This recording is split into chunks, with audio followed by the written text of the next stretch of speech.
J'ai commencé ma carrière dans notre Société nationale d'électricité comme un manager potentiel. 3 mois après, un poste de direction m'était proposé. 1 an après, j'ai changé d'avis, j'ai dans le pétrole, je suis allé chez Elf, l'ancêtre de Total d'aujourd'hui. Et j'étais là aussi immédiatement repéré à cause de cette double formation. Et tout le monde m'a dit en arrivant, vous ferez grande carrière parce que vous avez un parcours très intéressant. Vous avez la double sensibilité de l'ingénieur, du technicien. Nous sommes une société industrielle, mais nous sommes une société avant tout. Donc on est là pour faire de la rentabilité, pour faire du chiffre. Et pour nous, c'est important que l'ingénieur comprenne cela. Au bout de 13 ans, j'ai été appelé par le président de la République pour être son conseiller au pétrole, aux mines, électricité et eau pendant 7 ans.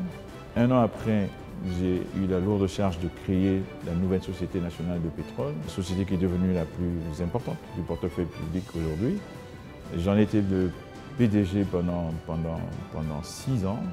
Mes collaborateurs me disaient, mais vous êtes ingénieur ou vous êtes financier? Et puis après, mais vous êtes financier ou comptable?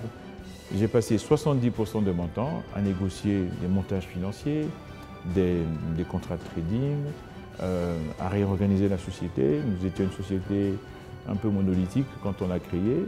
On en a fait un très grand groupe avec des filiales, des sous-filiales. On doit pouvoir dialoguer avec des experts, avec des gens compétents, qui sont dans l'administration, qui sont dans les services, qui sont dans les sociétés sous tutelle.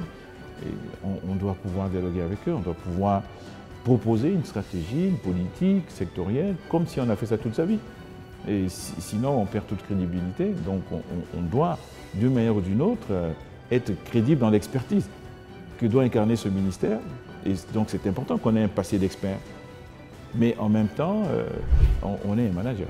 Je suis président d'honneur du think tank Carrefour.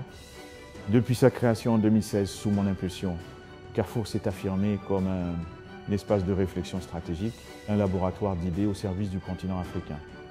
Notre ambition est claire, replacer l'intelligence collective au cœur des dynamiques de transformation, à travers des échanges rigoureux, des analyses croisées et des propositions concrètes. Nous contribuons à éclairer les décisions publiques et à nourrir une pensée panafricaine exigeante. Parmi nos initiatives phares, les vendredis de Carrefour occupent une place centrale.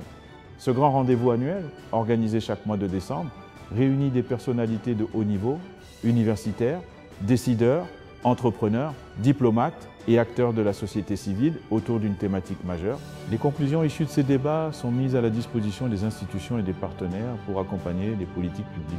Cette année, les 4 et 5 décembre 2025, à l'hôtel Hilton Tours Jumelles, nous aborderons une question stratégique, le contenu local et le marché domestique. Ce thème est au cœur de nos ambitions de souveraineté économique, de valorisation des ressources africaines et de renforcement des capacités nationales. J'invite tous les acteurs du développement du continent à nous rejoindre pour cette 30e édition. Ce sera un moment fort, porteur de perspectives concrètes pour l'avenir de nos pays.